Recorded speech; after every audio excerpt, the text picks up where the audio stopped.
Welcome back to another episode of Rock Boys Football. The Miami Hurricanes commitment sweatshirt comes back on Saturday night. This one's a fascinating one, right? Three-star offensive lineman Rhys Woodrow committing to the Miami Hurricanes. Now, many of y'all, I should say, know the rule that I have when I'm talking about offensive line commitments for the Miami Hurricanes. I throw out the rankings. I think Mario Cristobal, Alex Mirabal, they're the best in the country, or at least some of the best in the country, when it comes to evaluating and identifying offensive linemen that they think they can develop at a high level. So the 24/7 sports recruiting service, which I think do a very good job, they can tell me one thing about the offensive linemen. I'm going to trust Mario Cristobal and Alex Mirabal. Now, the second thing that I will note here is this is not a late commitment in the back half of November. Like Miami has 5 commitments on the offensive line. They are probably in the leader in the clubhouses for a couple of more. They're not taking this kid to fill in the class. They're taking this kid because they really like him. And everything you're hearing coming out of this program is telling us Mario Cristobal and Alex Mirabal really like this kid. And for good reason. I mean, you look at what he brings to the table.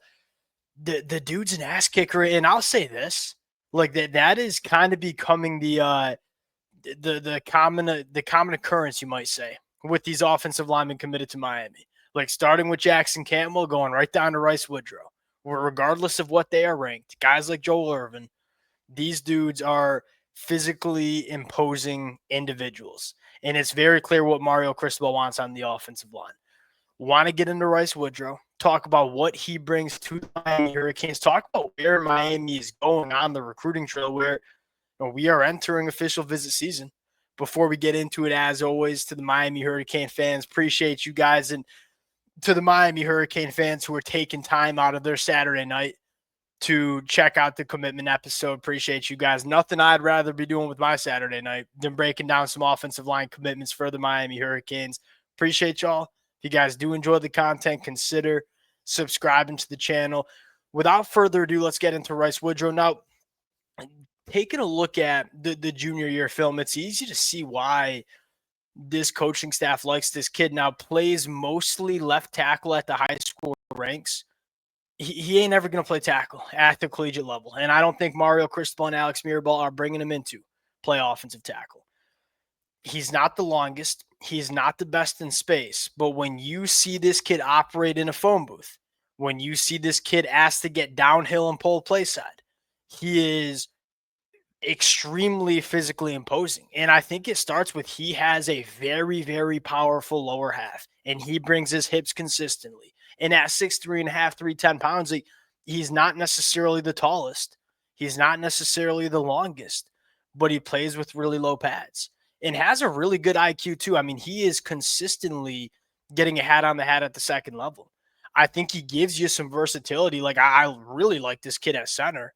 Certainly could play guard and kind of get him involved, pull and play side a little bit more.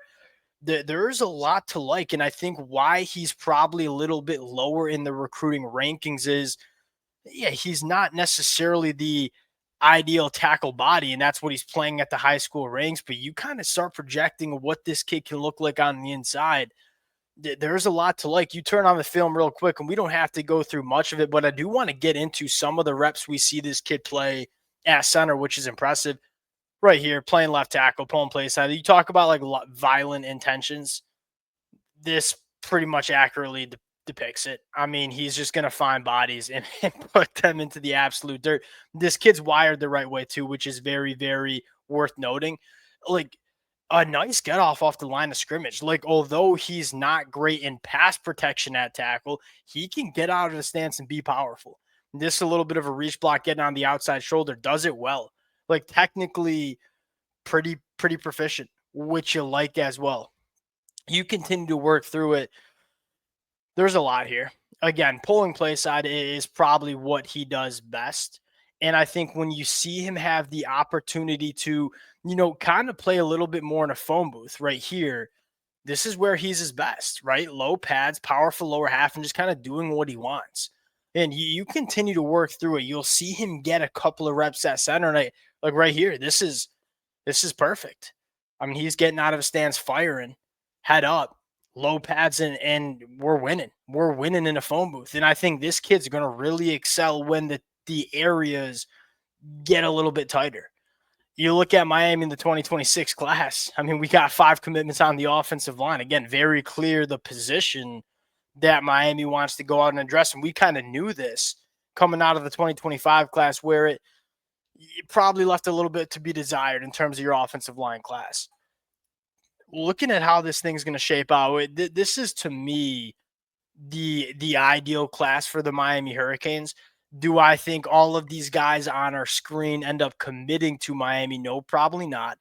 You're hearing good things about running back Derek Cooper. You're hearing really good things about tight end Israel Briggs, who I think really intriguing tight end that has some massive upside as a pass catcher. He's around 6'6", 200 pounds right now, primarily plays on the outside. You put the weight on this kid the right way, really dynamic pass catcher. You go to the defensive line, you're hearing some good things about some of the guys on the defensive line. We got the groundwork of a really special class kind of getting built for Miami. Now you got to kind of just go out and close on some of your top targets. And we all, I think, have a decent amount of confidence that Mario Cristobal is going to do that. We'll close it down there. Appreciate you guys rocking with it again. I hope y'all enjoy this Saturday night. Wanted to hop on and talk about a guy that I think should excite a lot of Miami fans regardless of what it says on the rankings. Appreciate you guys, and we'll talk to y'all later. Peace.